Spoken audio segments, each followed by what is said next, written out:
Hi everyone, welcome to career talk. इस video में हम 29 जनवरी का डेली पीआईबी एनालिसिस देखेंगे, जो हमारे UPSC prelims, mains and state PCS के current affairs, international affairs and ministries के जो डिफरेंट सेक्टर्स में वर्क होते हैं उसके बारे में हम डिस्कस करते हैं। सबसे पहला जो हमारा पीआईबी है वो किससे रिलेटेड है? वो रिलेटेड है एनआईसीएसआई से, जिन्होंने अपना 25 ईयर का एस्टेब्लिशमेंट को सेलिब्रेट किया है। NICI is a national informatics centre service incorporated और एक पब्लिक सेक्टर इंटरप्राइजेस है। Okay, and under the national informatics centre and under which ministry of electronics and information technology. इसकी अगर हम हिस्ट्री की बात करें, NICSI आया कैसे? ओके, तो इसकी हिस्ट्री को हमने कल डिस्कस किया था।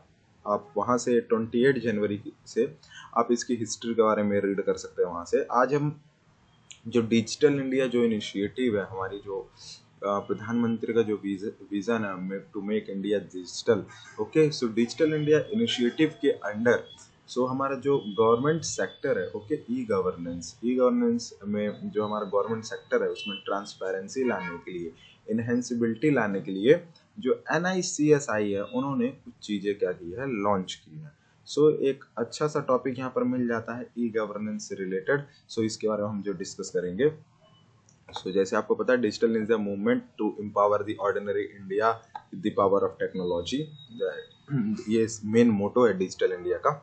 ओके, अब यहाँ पर जो गवर्नमेंट सेक्टर है वहाँ पर इनहेंसिबिलिटी लाने के लिए, ट्रांसपेरेंसी लाने के लिए, वर्कलोड को कम करने के लिए, साथ में डिजिटलाइज करने के लिए, ओके, यहाँ पर कुछ चीजें लॉन्च की गई हैं। सबसे पहला जो लॉन्च किया गया दैट इज तेजस। ओके, और जो तेजस यहाँ पर जो लॉन्च किया गया ये है क्या? It is a visual intelligence tool and ये किसके द्वारा बनाया गया? Through the collaborative effort of NICI and NICSI, and it is completely developed in house using a open source technology and bringing together the best feature comparable to market leading BI tools। And ये जो तेजस है, जो एक visual intelligence tool है, करेगा क्या? It will provide the state of the art and the powerful data analysis for the officials to design analytical report and turn data into the accurate analysis and the smart visualisations. Okay, उसके बाद second चीज यहाँ पर launch की गई है, वो की गई है ई ऑक्शन इंडिया, एंड ये एक इलेक्ट्रॉनिक फॉरवर्ड कैटर होगा। It's a cater to the electronic forward and the reverse auction requirement of the government departments and organisations. Okay, यहाँ पर इसका मेन एम क्या है? It's aim at transparency and the non discrimination amongst the bidders by following the free access to the auction documents, clarification, online submission of quotes from any places on 24/7 basis। ये इसका main M है e auction India का। Then जो next जो यहाँ पर जो portal की बात की जा रही है वो है work from anywhere portal. And जो वर्क फ्रॉम एनीवेयर पोर्टल ये क्या करेगा? Will is enhance the accessibility of key applications to the government employees. Okay, and जो WAV portal, it will also facilitate the quick transitions to remote workplace और while maintaining a secured access to departmental applications. ये कुछ चीजें हैं यहाँ पर जो आप ई गवर्नेंस के सेक्टर पे, या फिर किस तरीके से digital India e governance sector को या गवर्नमेंट सेक्टर को किस तरीके से एम्पावर कर रही है डिजिटली, ये यहाँ पर वहाँ पर आप इन जो पोर्टल्स है उनको आप ऐड कर सकते हैं। उसके बाद जो लास्ट है यहाँ पर जो बात की जा रही है वो की जा रही है NIC प्रोडक्ट फोलियो के बारे में। इसमें क्या होगा? जो हमारी जो डिजिटल के अंदर के जो इनोवेटिव वर्क है, जो हमारी जो गवर्नमेंट जो इनोवेटिव वर्क कर रही है उसको क्या करेंगे? यहाँ पर उसको क्या करेंगे? Promotion by the software application at a global level. यहाँ पर इसकी बात की जा रही है। यहाँ पर ये चार चीजें हैं। सबसे पहले जो तेजस, फिर e auction India, work from anywhere portal and NIC product portfolio. चार चीजों के बारे में यहाँ पर जो टेक्नोलॉजी है, यहाँ पर जो चार चीजें के जो पोर्टल्स हैं, यहाँ पर इस सब चीजों के बारे में बात की जा रही है फॉर ई गवर्नेंस सेक्टर। उसके बाद जो नेक्स्ट हमारी जो PIB है वो रिलेटेड है national marine title action plan launched, और ये किसके द्वारा लॉन्च किया गया है? लॉन्च किया गया है ministry of environment, forest and the climate change द्वारा लॉन्च किया गया है। याद रखिएगा कि national marine textile action plan है वो किसके द्वारा लॉन्च किया गया, by the ministry of agriculture, forest and the climate change. And इसके साथ साथ एक डॉक्यूमेंट और रिलीज हुआ है, that is a marine megafauna standing guidelines. तो दो चीज यहाँ पर रिलीज हुई है, पहला तो है national marine textile action plan and दूसरा है मैराइन मेगाफोना स्टैंडिंग गाइडलाइंस। ये दोनों जो चीजें हैं ये क्यों लॉन्च की गई है, for the conservation paradigm for marine megafauna and marine turtles. Okay, megafauna और मैराइन टर्टल्स के कंजर्वेशन के लिए यहाँ पर इसे लॉन्च किया गया है। जैसे कि क्योंकि India has a rich marine biodiversity along the coastline of 7500 kilometers and from the colorful fish shark including whale shark, turtle, big mammals like whales, dolphin, dugongs, okay, to bright corals, marine habitats.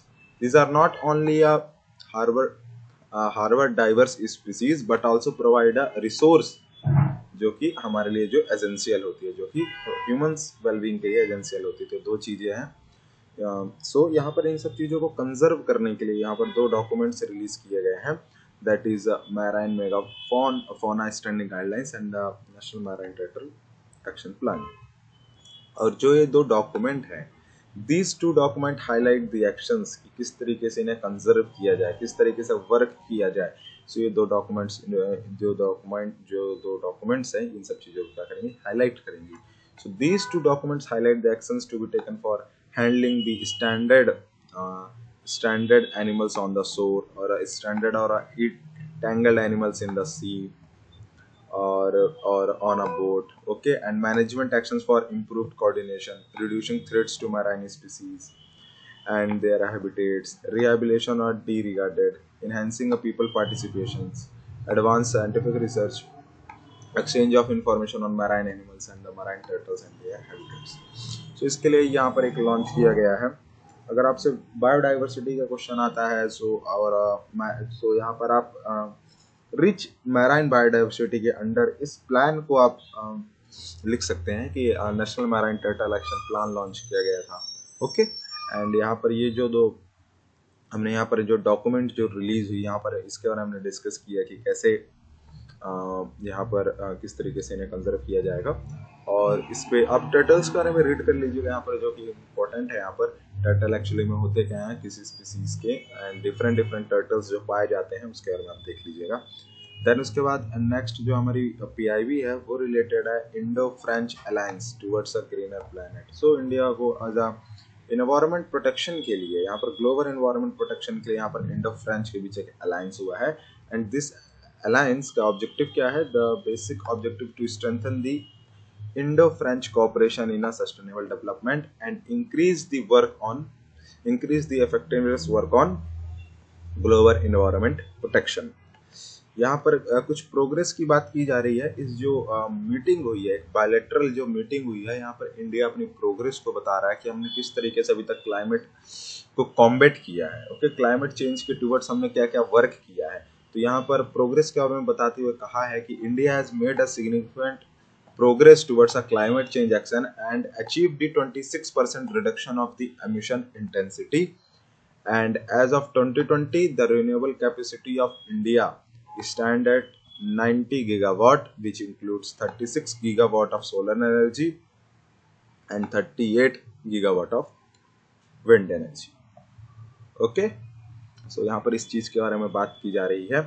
यहाँ पर India ने अपने progress के बारे में बात किया। Then जो बायलैटरल मीटिंग के साथ यहाँ पर जो टाई हुआ है, जो अलायंस हुआ है इंडो फ्रेंच के बीच, okay, Indo French year of the environment, over the period of 21 से 22 तक में जो अलायंस हुआ है जो 1 ईयर का, ये 5 थीमों पे बेस होने वाला है, which would be based on the 5 main themes. जो 5 मेन थीम्स कौन कौन से हैं, that is the environmental protection, climate change, biodiversity conservation, sustainable urban development, the development of renewable energy and the energy efficiency। Okay, and उसके साथ साथ जो ये मीटिंग हुई है यहाँ पर जो बायलैटरल मीटिंग हुई है यहाँ पर, सो यहाँ पर कुछ जो मेजर इश्यूज के बारे में बात की गई जो क्लाइमेट चेंज से रिलेटेड है।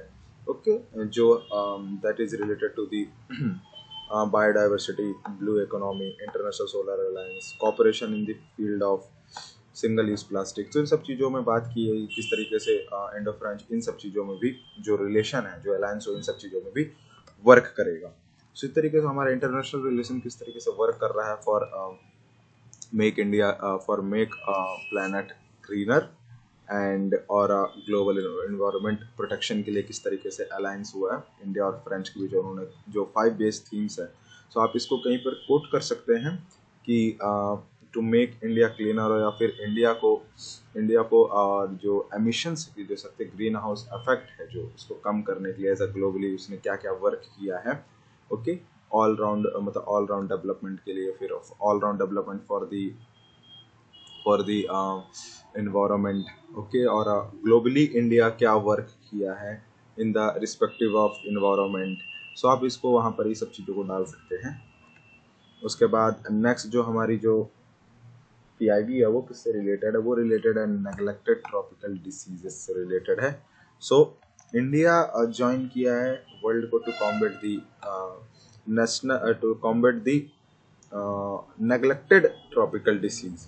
एंड ये चीज जो हर साल जो नेग्लेक्टेड ट्रॉपिकल डिसीज है उसको 30 जनवरी को सेलिब्रेट किया जाता है। 30 January as the day of world neglected tropical disease. और सो इस साल क्या करने वाली है, जो इंडिया कुतुब मीनार को क्या करने वाली है, इल्यूमिनेट करने वाली है, उसको लिट अप करने वाली है।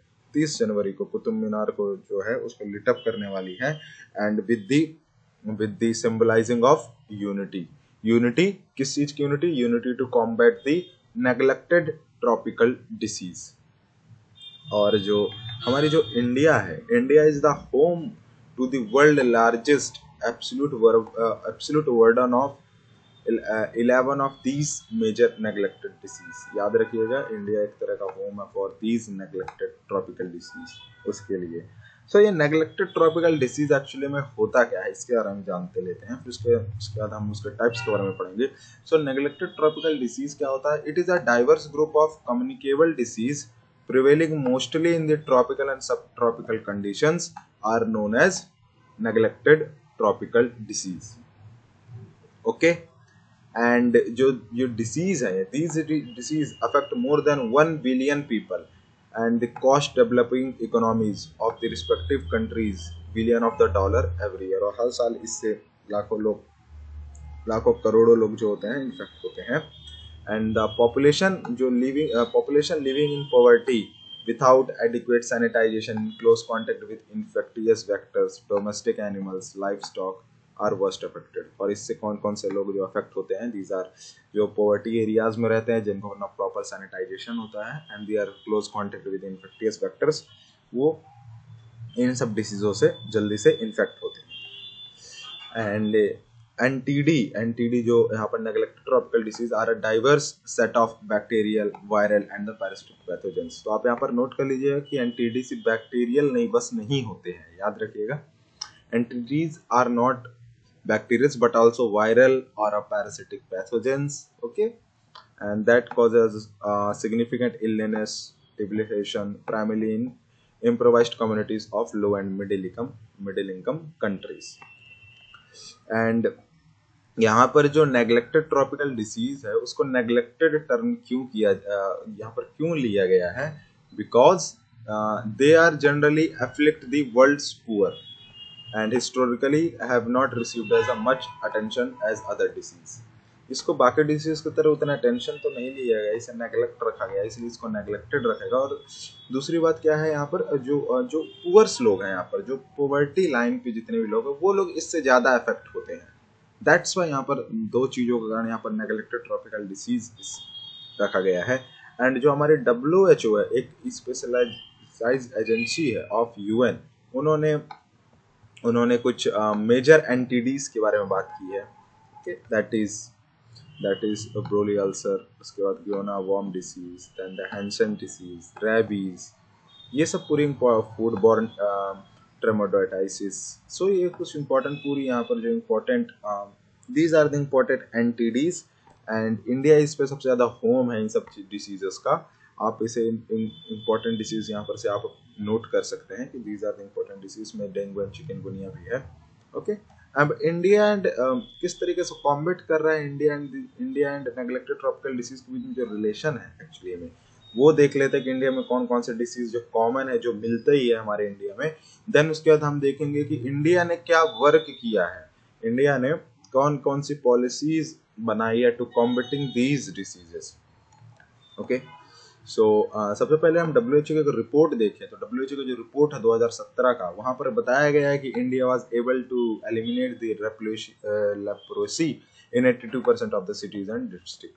सो इंडिया क्या किया यहाँ पर, जो लेप्रोसी है यहाँ पर, ओके, जो एक HTD जो डिसीज के अंदर है, ओके, सो यहाँ पर क्या किया गया है, जो वर्ल्ड हेल्थ ऑर्गेनाइजेशन रिपोर्ट है 2017 की जो रिपोर्ट है, उसमें बताया गया कि India was able to eliminate the leprosy in 82% of the cities and districts.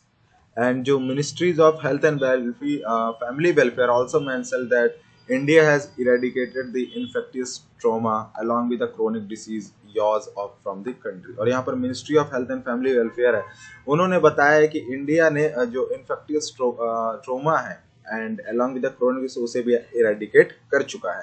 यहाँ पर इंडिया अपनी प्रोग्रेस के बारे में डिस्कस कर रहा है, इंडिया एंड नेग्लेक्टेड डिसीज के बीच में जो वर्क है अभी तक क्या क्या हुआ है, हमारे इंडिया ने क्या क्या किया है। उसके बाद the most common NTD in India, the most common जो नेग्लेक्टेड ट्रॉपिकल डिसीज है वो कौन कौन सी है, these are the visceral leishmaniasis, rabies, leptospirosis, dengue, soil transmitted helminthic infections, so STS. So these are the most common NTDs found in the India. Okay, and the NTDs are commonly seen to affect the people living in the poverty. Hence many people in India are afflicted by this disease every year. So India home क्यों है NTD disease का? Because of the poverty. एक reason है poverty.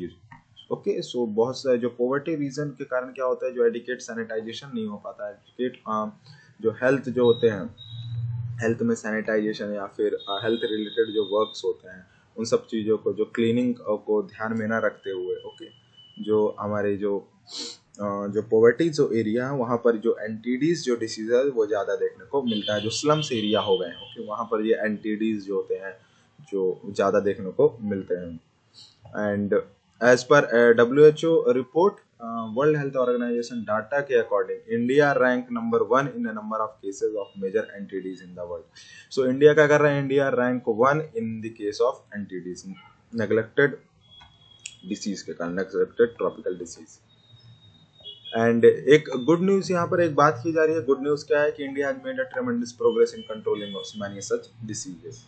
Okay, and while leprosy has ceased to public health concern in the mass treatment coverage also achieved for people sexual to filaria। यहाँ पर leprosy and filaria के लिए कुछ कुछ work है जो इंडिया कर रही है। ओके, एंड किस तरीके से इनसे धीरे धीरे से इंडिया क्या हो रहा है, इन सब चीज़ों को कॉम्बेट करते जा रहा है। और इसलिए कॉम्बेटिंग के लिए इंडिया लाइट अप कर रहा है कुतुब मीनार को 30 जनवरी को वर्ल्ड नेग्लेक्टेड ट्रॉपिकल डिसीज बनाया जाता है। और इस दिन इंडिया जो है कुतुब मीनार को लाइट अप करेगा, symbolise the unity to globally to combating the neglected tropical disease. अब गवर्नमेंट के इनिशिएटिव देख लेते हैं towards the neglected tropical disease की क्या क्या इंडिया ने किया है।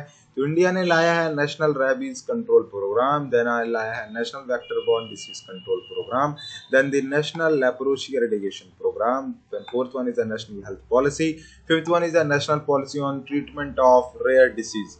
सो ये 5 चीजें लाई है for towards the neglected tropical disease. So national rabies जो कंट्रोल प्रोग्राम है वो इस्टेब्लिश कब किए थे, establish as the integrated national rabies control programme under the one health approach, and it बाद में इसे रिनेम करके कर दिया गया। सबसे पहले इसे integrated national rabies control programme लाया गया था अंडर वन हेल्थ अप्रोच, बाद में इसे रिनेम करके इसका रिनेमिंग करके नेम रखा गया national rabies control programme.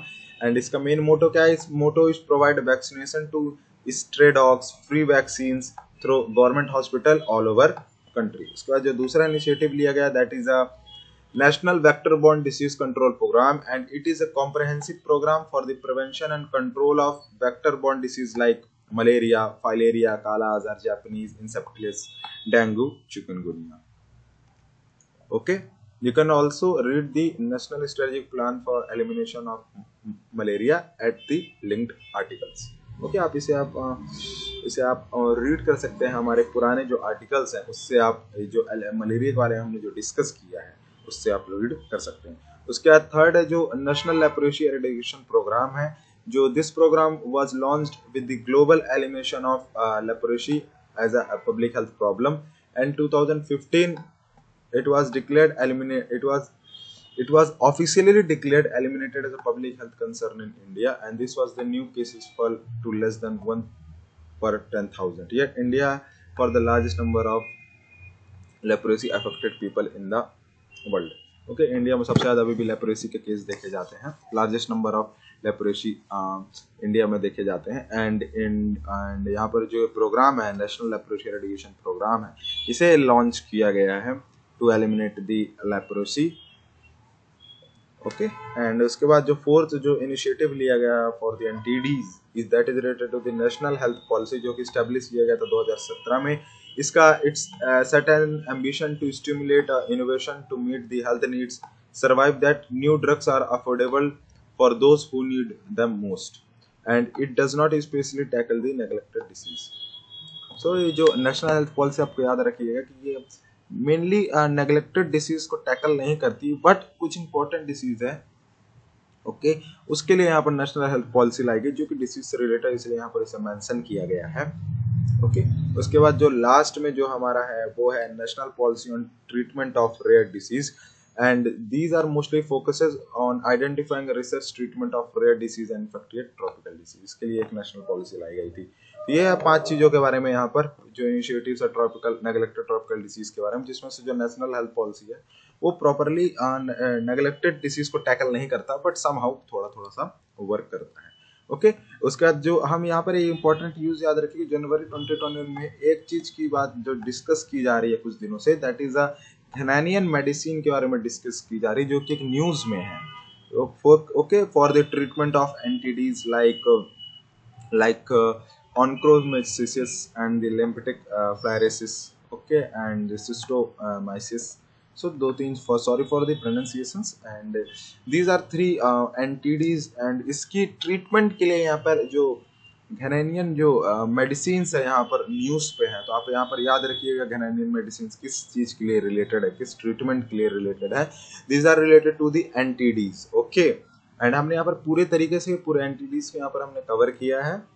And हमारी जो नेक्स्ट पीआईबी एंड जो लास्ट पीआईबी है वो हमारी रिलेटेड है काला उत्सव से, जो यूनियन एजुकेशन मिनिस्टर उन्होंने काला उत्सव को एड्रेस किया है। सो काला उत्सव एक्चुअली में है क्या, हम इसको पढ़ लेते हैं। सो काला उत्सव was launched online on 10 January 2021 through a digital platform. Okay, and a total of 35 सो एक तरह का डिजिटली प्लेटफॉर्म में इसको लॉन्च किया गया था काला उत्सव को। एंड इस पे 35 टीमें हैं, 35 team had participated in the काला उत्सव from the different states, from the different union territories, from which schools, from केंद्रीय विद्यालय संगठन और नवोदय विद्यालय समिति। एंड इसमें कुल मिला के 576 स्टूडेंट्स ने अपना अपना टैलेंट दिखाया था। ओके, एंड जो ये टैलेंट किस थीम्स में दिखाया था, किस सेक्टर पे दिखाया था, उसे हम आगे देखेंगे। एंड जो 576 टैलेंट जो स्टूडेंट्स है, 576 स्टूडेंट्स, उसमें से 287 गर्ल्स हैं, 289 बॉयज पार्टिसिपेटेड इन दी काला उत्सव, एंड इंक्लूडिंग दी 4 दिव्यांग पार्टिसिपेंट्स। ओके, अब यहाँ पर हम देख लेते हैं कि जो कौन से डिफरेंट टैलेंट्स दिखाए गए किन किन सेक्टर्स में। सो इन द कॉम्पिटिशन ऑफ काला उत्सव 2020 जो कि ऑर्गेनाइज किया गया था 11 से 22 जनवरी को, ये टोटल 9 आर्ट फॉर्म्स में बेस्ड है। ओके, जो काला उत्सव है ये टोटल 9 आर्ट फॉर्म्स में बेस्ड है, that is a classical singing, traditional folk song, classical instruments, traditional folk instruments, classical dance, folk dance, visual art, and okay 2-dimensional visual art, 3-dimensional, local game toys are included. So ये कुछ 9 themes है जिसमें हमारे जो students है उन्होंने different उन्होंने क्या किया, उन्होंने पार्टिसिपेट किया और अपना टैलेंट इन सब चीजों में दिखाया। सो जो काला उत्सव है ये एक विजन है, realise the vision of our prime minister Narendra Modi by giving a right direction and right shape to the spirit of एक भारत श्रेष्ठ भारत। तो एक भारत श्रेष्ठ भारत जो हमारा विजन है उसको क्या करता है, ये एक तरीका सही दिशा और एक तरह का शेप स्पिरिट का शेप दे रहा है ये काला उत्सव। ओके, एंड जो किस तरीके से इंडिया में जो टैलेंट है, ओके, ये इस तरीके से एक तरीके से ये जो हमारी नेशनल एजुकेशन पॉलिसी है 2020 उसको भी इनकॉर्पोरेट करता है, काला उत्सव 2020, याद रखिएगा। एंड इसके साथ साथ जो इंडिजिनियस टॉयज एंड जो गेम्स यहाँ पर इंक्लूड किए गए हैं, local games and toys, introduction of indigenous toys and games segment in काला उत्सव emphasize this promote the vocal for local, और ये vocal for local को प्रमोट कर रहा है। तो इस तरीके से काला उत्सव यहाँ पर हुआ एंड इस तरीके से हमारे जो स्टूडेंट्स है उनका डिफरेंट डिफरेंट जो टैलेंट है उसे सामने लाया गया एंड ये पूरे ऑल ओवर कंट्री में रखा गया। एंड ये थी हमारी पूरी इंपॉर्टेंट PIBs 29 जनवरी की। अगर आपको इसका PDF चाहिए तो आप हमारे डिस्क्रिप्शन बॉक्स से देख सकते हैं, आप वहाँ से डाउनलोड कर सकते हैं, ओके। एंड आपको इसमें कुछ भी चीज़ की क्वेरी हो तो आप हमें कमेंट कर सकते हैं। And if you like the video then subscribe our channel to get the daily info of the PIB analysis. Thank you.